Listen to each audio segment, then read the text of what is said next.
Yo, what up? This is D Knight, and you're listening to the Pardon the Interaction podcast. My oh my, we've had so much going on. For starters, in case you missed it, we've got a new addition to the Pardon Pie family, Tara Dublin. Make sure you go follow her on Twitter at Tara Dublin Rocks. Also, pick up a copy of her book while you're at it. Make her day, The Sound of Settling. A very fun and interesting read compared to the things we talk about on this podcast. But yeah, we're heading toward the do or die time for the 2024 election. Go ahead and hit up JoeBiden.com. Get that man like $1 a month or something. Help his campaign staff up and get prepared to try and save our democracy. And make sure to grab like one other person you know and tell them about the podcast. Make sure they subscribe and tune in every single week. We got a lot of things coming up for you this year. We need all the support that we can get. So if you do your part and help us grow our audience, we'll do our part and help elect Joe Biden in 2024 and save American democracy. And this is the Pardon the Interaction podcast.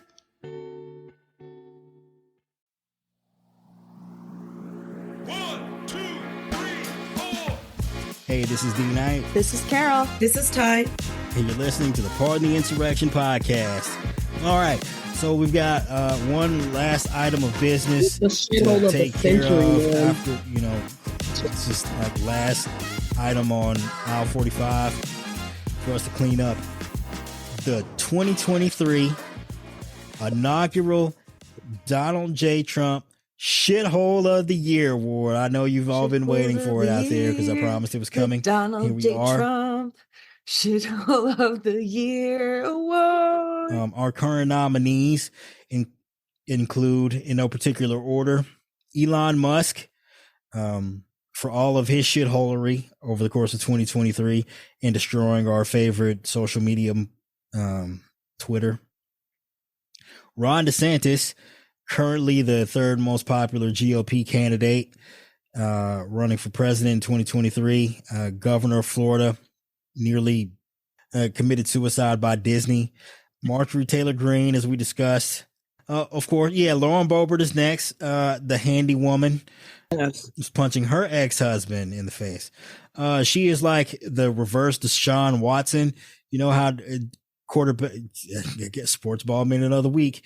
Deshaun Watson, who was the former quarterback for the Houston Texans and is now currently on the bench for the Cleveland Browns. He was going around getting all of them masseuses to perform sexual activities with him under duress.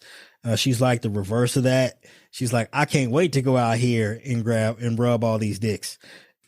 Clarence Thomas, goes without saying, worst Supreme Court justice in modern history. Also on the payroll of multiple, like he's got an owner and operator. Joe Rogan made the list as well. It just goes without saying, right? Yeah, no. Joe Rogan. Oh, I was thinking of Seth Rogen. I was like, why? Totally different Rogans. Yeah, no, yeah. And then I was thinking of an that's Indian like I say Joe Rogan, and you're like, oh, I'm thinking of Joe Biden. And we always joke that it's Josh Rogan, Seth Rogen's brother. That is terrible. Rudy Giuliani, who recently lost like 50 something million dollars in a civil trial. Just bananas behavior. We've got Mike, my son, monitors my porn, Johnson. He's had a very minute role over the course of most of 2023. So it's even incredible that he's on the list. But, people the people spoke. They wanted him included. Texas Governor Greg Abbott. Ty, that's one of your favorites. Well, does Mike Johnson speak for all the other shitholes? He was, right? He was chosen as the leader of the shitholes. He is currently the lead shithole speaker. Let's see here. We have one of my personal favorites, George Katara Ravache Dolezal Santos. He's been indicted on multiple occasions here and been forced out of Congress, which is a rare occurrence. He's in rare air. You gotta you gotta go through a lot to be a Republican and have Republicans be like, bro, this is too much. We gotta get you up out of here. Matt Gaetz. He was going to be indicted. He's going to be indicted any minute last year. Well, he's definitely going to be receiving the Santos treatment pretty soon once the House Ethics Committee is done with him. Rupert Murdoch, always a perennial, will forever be a perennial favorite thanks to, his backwards ass, like totally destructive media empire. Tim Scott's imaginary girlfriend made the list, even though she was only available to us for a single day of 2023. That Republican debate where she made her first appearance and was never seen or heard from again. She had to go back to Canada where she's from. It was totally funny how, like, as soon as the writer's strike ended, or the strike in Hollywood ended, Tim Scott found a girlfriend. It's like, oh, they're back in business, huh? How much you charge per hour? The chemistry between them was palpable. You could cut it with a butter knife. New York City Mayor Eric Adams made the list of nominees. No, that's surprising, but yeah. So he's dealing with his own Santos level scandal of fraud here. He's probably going to be indicted. Yeah, he pretended he was a Democrat. Well, he was a police chief, so we knew that was a fucking lie. Oh yeah, we knew. Anytime she was a cop, Maya Wiley, I would have gone with her. Prosecutor, totally different. It's not the same. Yeah, Eric Adams probably gonna be indicted. What's really crazy is they just snatched up all his phones and shit. And it just, rough times ahead for that guy. Thank God. New York, New York City, what y'all doing? Y'all mayors out here just wilding. Totally wild. I don't know. I feel like New York City has such a love affair with former law enforcement to be like mayor. It's like their thing. No, it's not like that the former law enforcement becomes mayor. That's fine. But it's like, why are all y'all mayors crazy out here just doing wild shit? They really are. They are all thugs in my mind, but it don't make no sense. Anyway, so next on the list is Rachel Dolezal's OnlyFans page. I guess like the least bad mayor we've had in the last 20 years or 30 years. Oh my God, I'm old. Was Bloomberg, who got rid of term limit so that he could keep himself in office for another 4 years. And I was really pissed about it. And he was still the best one in that time. Yeah, Bloomberg, famous for the 2020. He spent like $1 billion campaigning to jump into the 2020 election, and then Elizabeth Warren. All right, so what happened was my preferred candidate of 2020. So his name I forgot. I was borderline. Kamala was definitely my number. That woman. So yeah, well, sorry. Kamala was certainly my favorite before she dropped out, and after that, I had to make some choices, and I was leaning towards Elizabeth Warren. Just purely on policy at that point, because this is the only thing I really know. Anyway, so Bloomberg spent I don't know, 2.75 billion in just ads alone.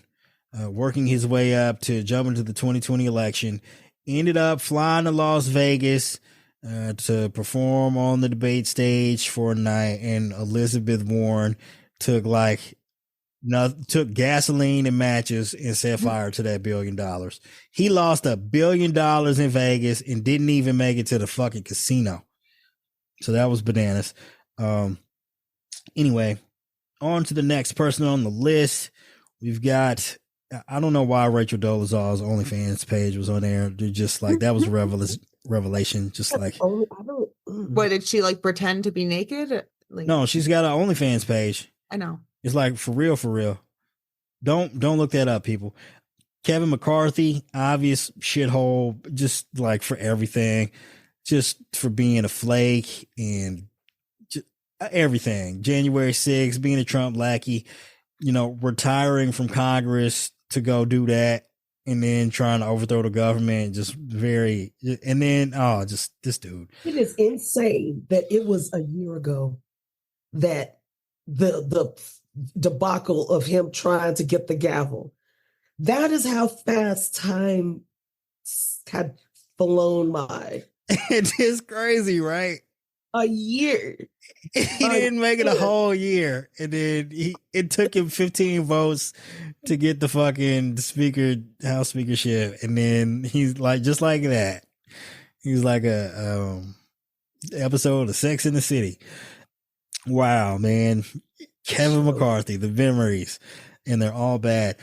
Mitch the Glitch McConnell, his programming is busted here lately. He's a shell of him former self, but I feel like he still did enough over the course of 2023 to warrant being on this list. Yeah, he doesn't get a pass just because he's a sad old man now. No, he's still an evil dipshit, regardless of how much brain function he can, or how little. He's doing it in spite of that. He's like, I must accomplish evil. Right. Yes, his brain melting is just a hindrance to him destroying what's left of it. But he's going to hang on to his seat until he is wheeled out, because Kentucky has a Democratic governor and McConnell is not. Well, they changed the rules to make sure the governor can't appoint a replacement anyway. But yeah, he's trying to hold on. They're just going to puppeteer him. Talk about Weekend at Bernie's. Anyway, next on the list, a name we've all come to know and hate over the course of the past couple of months here, Vivek Ramaswamy.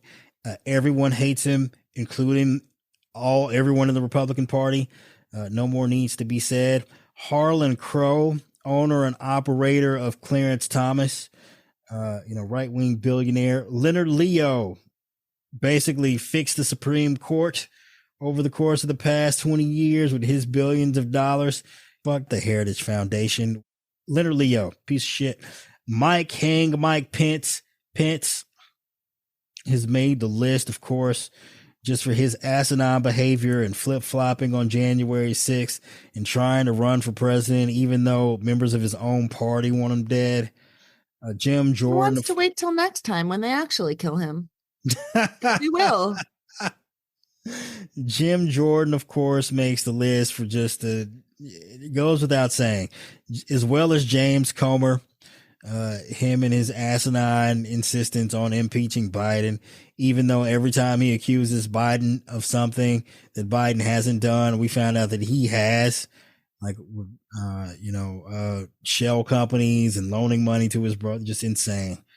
And last but not least, Sean King. If you're unfamiliar with his work, he goes by a number of aliases. For instance, Crooker T. Washington, Martin Luther Cream Jr., W.E.B. Defraud, Snow J. Simpson, Alexander Scamilton, Samuel L. Jackson, Richard Dolezal, Talcum X, Neil deGrasse Whiteson. He also doubles as the White Powder Ranger.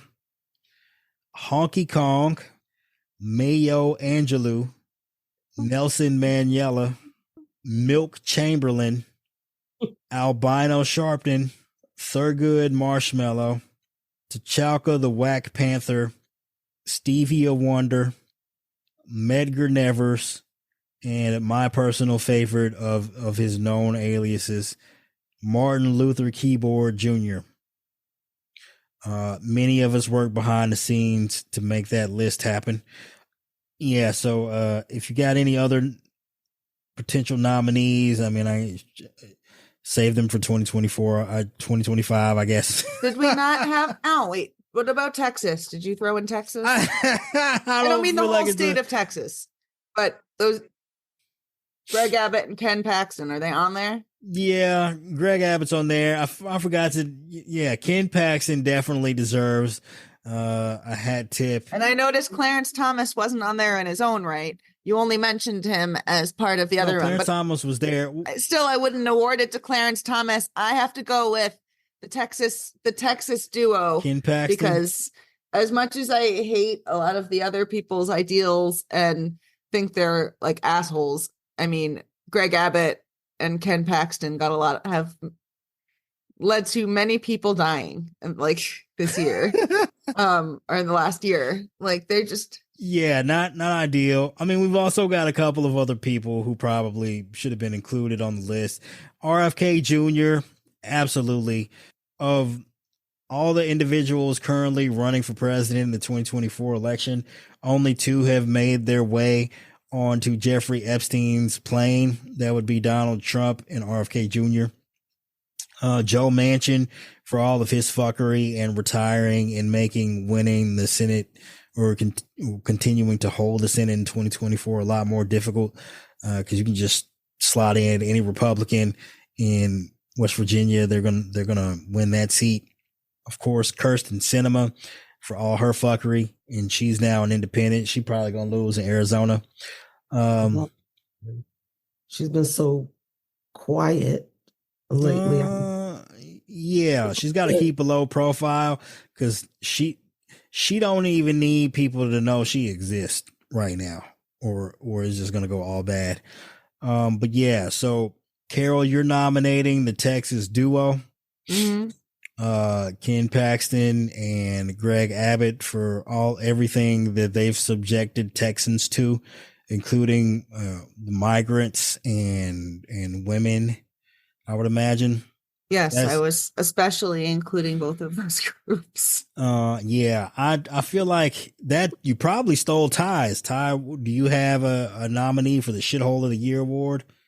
Like I said, I'm going to actually go with Carol, because DeSantis, at this point, it would just be punching down, because he's just sad right now. He's just a sad clown right now. And Abbott had just literally to the last day of the year ratcheted up his fuckery. I mean, he's successful at it. I don't know what DeSantis is a clown car, and Abbott is actually, successful with his vitriol.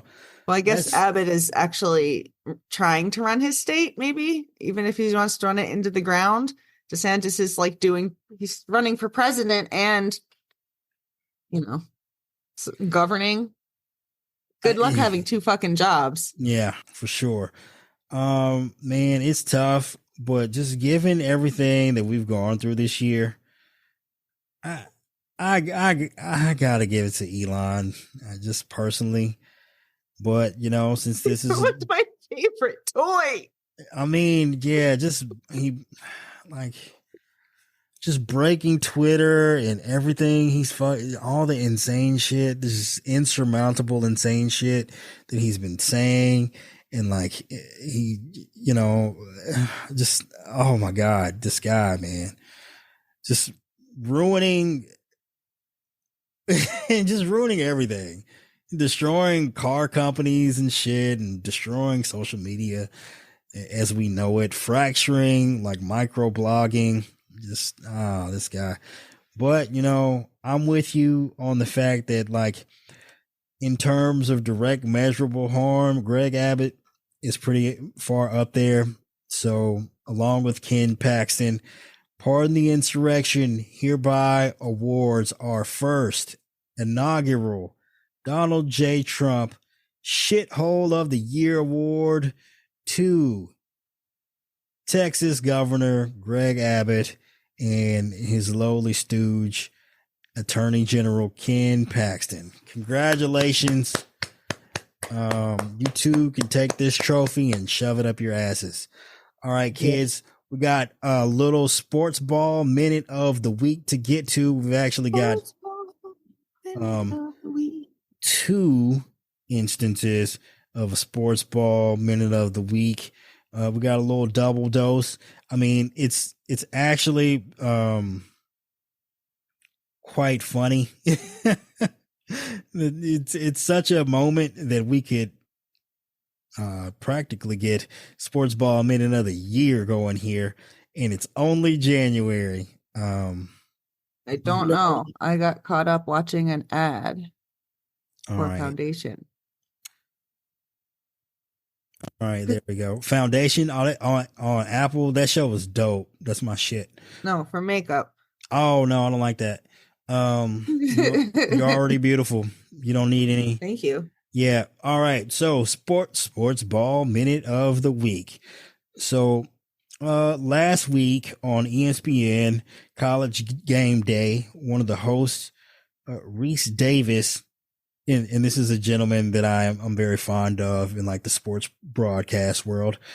He made a comment about Alabama quarterback Jalen Milroe. Jalen Milroe often wears his own branded apparel reading LANK across the front. It's an acronym that stands for Let a Naysayer Know. Being told by his former offensive coordinator, Bill O'Brien. That is not what I thought. Is that not what you thought? Boy, let a naysayer know. Let a naysayer know. Of course. The professional's right in the middle of his lead. That's all right. I just keep going. You almost lost me. It got real tight up here as you were. I just want to let you know. Reese, you were too smooth with that. I thought it was going down. I thought it was going down out here. Whoa. I looked over at Liz. Oh, sorry about it. Let a naysayer know. Let a naysayer know. That's what we thought the whole time. That's what we all thought. Ty, I assume that you being of a particular persuasion, same as myself, that you know what let a naysayer know was actually intended to mean. Honestly, I don't.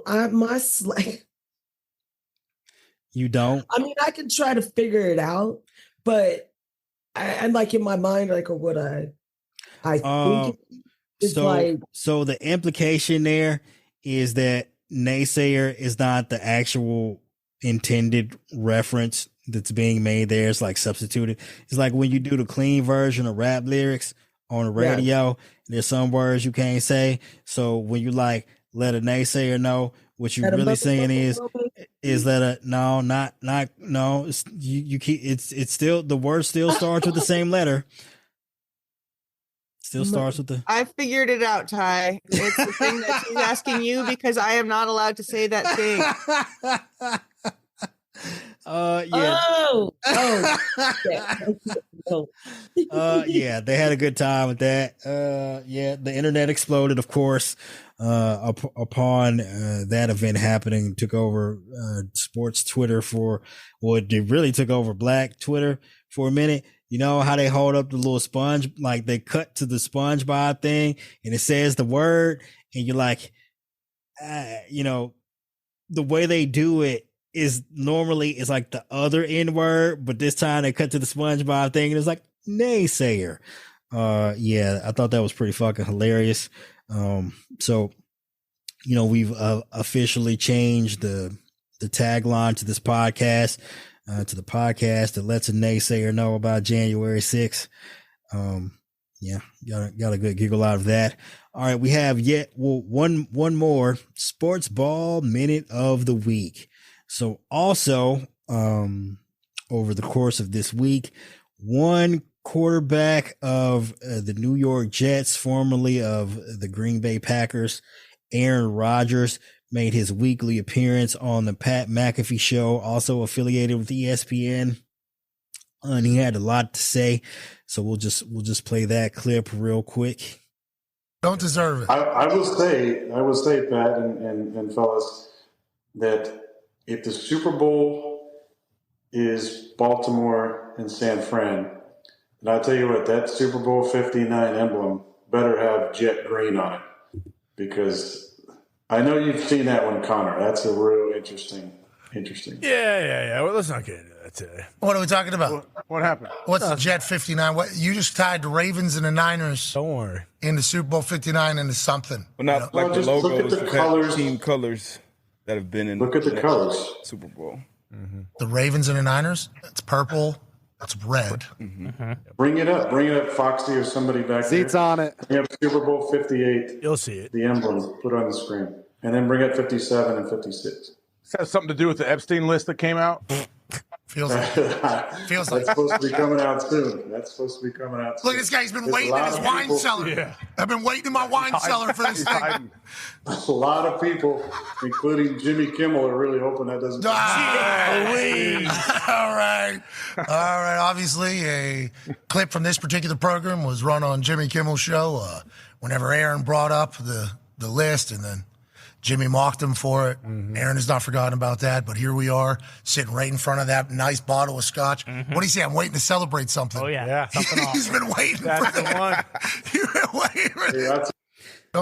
All right, we had a bit of Disney on Disney crime there with Aaron Rodgers being a part of the Pat McAfee show hosted by ESPN, attacking a fellow co-worker, Jimmy Kimmel, with no evidence, accusing him of participating in Jeffrey Epstein's illicit behavior as it pertains to underage girls. Yeah. Was his name on one of the lists? No, girl, his name wasn't on no fucking list. He just out here slandering Jimmy Kimmel. Slandering people, saying shit. Yeah. Yeah.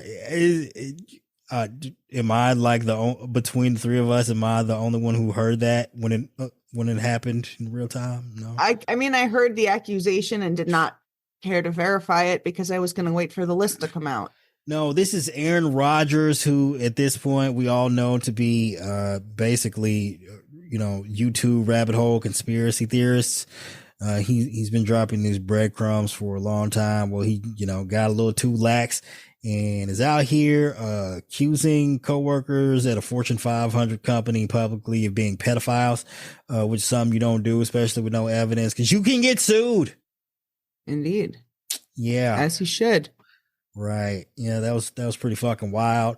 And look, I don't necessarily, I typically claim that when it comes to your sports heroes and such, that don't look at these guys to be your role models. You just appreciate them for the entertainment they provide, like your musicians and your athletes and all this shit. These people are just people, but we tend to give undue favor to these individuals, and then we're all typically disappointed. I mean, Aaron Rodgers has been out here crazy for a long time, but just let this be a lesson to you. The dude you root for on Saturdays or Sundays or whatever particular days your sports air might be a fucking nut job. Yeah. So he is gone completely off the reservation. There is no, I always feel weird saying this, feels like it's racist, but I was going to say there's no more cheese on that cracker, but I was talking about his head, but when I say it and I hear how it sounds and I'm like, oh dear. In fairness to you, he did formerly play for the Green Bay Packers, and they do the cheese head thing. So it was a rather apt analogy. Oh, actually, wow. It had that was very apropos. Yeah, congratulations. Pat yourself on the back. Way to conclude Sports Ball Minute of the Week. All right, kids. We are going to pretend that I meant it that way. Yeah, you pulled that one out of your ass like Eric Trump did with Jeffrey Epstein. All right, kids. Do you have either of you have any closing thoughts that you would like to share before we get up out of here? I'm just gonna do my normal. Check the show notes for which postcard writing campaigns you can do, and do some, because maybe that helps. If I got a handwritten postcard in the mail, I would definitely still vote. All right, Ty, you got any closing thoughts? I gotta find the link. Just not voting is not an option. If you plan on not voting, if you're talking that bullshit, just fucking leave the country, man. We don't want you here. We don't want you here. I can't take it. I cannot take this bullshit. I can't take the anti-Biden shit, or we're gonna show Democrats from your pogrom. Yep, you showed us. I can't with these bad faith actors. Did you just tell them to go back to Europe, Ty? No, I'm telling them to go somewhere. Go somewhere, since they, don't fascist my country, like with your bullshit and your whining, seriously. When go sign up for 23andMe and then go back to wherever it is you came from. Wherever it is. I don't care if it's Ireland, Ghana, wherever. You talking that bullshit, man? I have no time for you. I have no patience for you because I am fighting for my future and my kids' future, period. All right. As for my closing thoughts here, I just want to point out that yes, it's been 3 long, but also incredibly short years since the attack on the Capitol on January 6th. I won't ever forget it. It is ingrained in my mind. It's like unerasable. There are a few things that I think about every single day without fail. It's a very short list.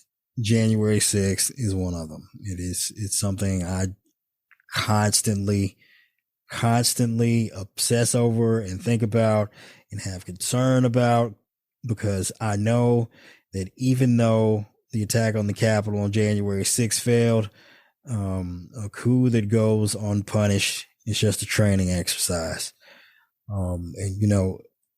We talk about the Reichstag fire in Germany that Hitler was held accountable for, but they let him out of prison quite a bit early, and because he didn't receive the extensive punishment for his actions that he deserved, he took that as an opportunity to go even further and take over his country and engage in numerous atrocities, and basically end any semblance of democracy in Germany over the course of his reign.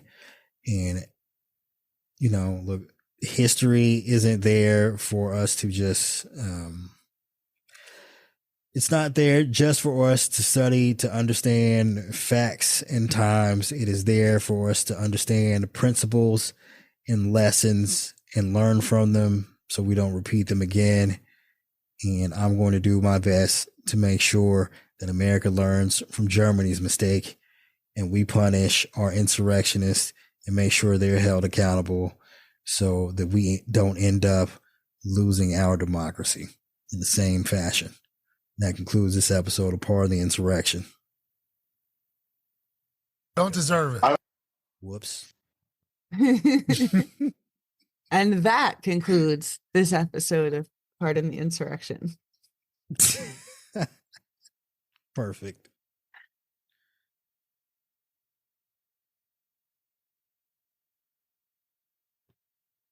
Sorry, I had to pee.